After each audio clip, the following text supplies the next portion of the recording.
مين اللي يمسك مصروف البيت؟ ايه الافضل يعني؟ هو المفروض ان ده بيكون بالاتفاق بين الزوجين في بداية حياتهم، بيتفقوا مين فيهم هيمسك مصروف البيت، وبيتفقوا كمان الميزانية هتكون كام علشان يقدروا يمشوا البيت كويس. لما نزلت السؤال ده على الصفحة جالي تعليقات جميلة جدا. في ناس قالت ان ده متوقف على ذكاء الست، يعني لو هي هتقدر توفر وتمشي البيت على حسب الفلوس اللي معاها وحسب امكانياتهم يبقى كويس جدا. ولو هي بقى من النوع اللي بتصرف كتير في حاجات هايفة ملهاش لازمة وما بتقدرش تمشي البيت بذكاء يبقى لأ. وفي ناس قالت هما الاتنين يبقوا مسؤولين عن ده وينزلوا مع بعض يشتروا خزين ولوازم البيت كل شهر.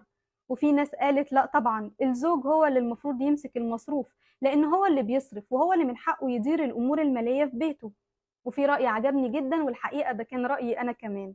قال إن الزوجة هي اللي تمسك مصروف البيت لأنها أكتر واحدة عارفة البيت محتاج إيه، لأنها هي اللي بتعمل الأكل وشغل البيت، فهي أكتر واحدة عارفة هي هتشتري إيه. بس ده طبعا متوقف على كذا حاجة.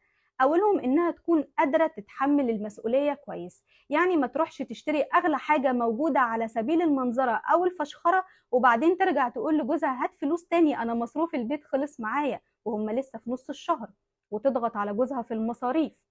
طيب تاني حاجة إنها ما تكونش بتقدر برضو تمشي البيت بعقل، يعني لازم تكون بتعرف تدبر وتنظم أمورها كويس.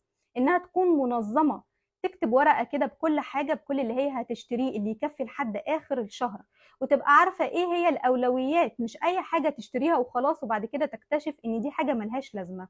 لا، لازم تكون بتعرف تقيم الأمور كويس. طيب حضرتك زوجتك مش من النوع ده، يعني ما عندهاش القدرة دي، لأن في ستات ما بتقدرش تدبر كويس، يبقى هي تكتب ورقة فيها كل حاجة البيت محتاجه، وحضرتك بقى تجيبها أو تنزلوا مع بعض وتجيبوها بالتفاهم بينكم، لأن الحياة مشاركة والبيت مسؤولية الزوجين. وتسيب لها بعد كده مبلغ بسيط علشان لو اشترت حاجة أو حبت إن هي تدفع مثلا كهرباء أو أي حاجة أو حصل أي ظرف. وفي الأول وفي الآخر لازم يكون الزوج راضي ومقتنع بكل ده. وفي أزواج على فكرة هي اللي بتطلب إن الزوجة تمسك مصروف البيت، لأن هو عارف نفسه كويس، إيده مخرومة زي ما بنقول بالبلدي كده، بيحب يصرف كتير وهو جاي بيجيب لولاده حلويات وألعاب وحاجات كتير ملهاش لازمة، فبيجي آخر الشهر الميزانية بتبوظ منه.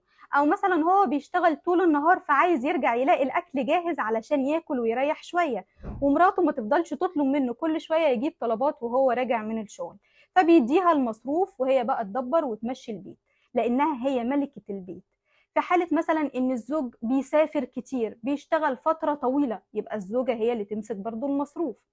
وفي النهاية إحنا دايما بنحاول نختار الصح ونعمله علشان البيت يكون مستقر والأمور تكون مستقرة.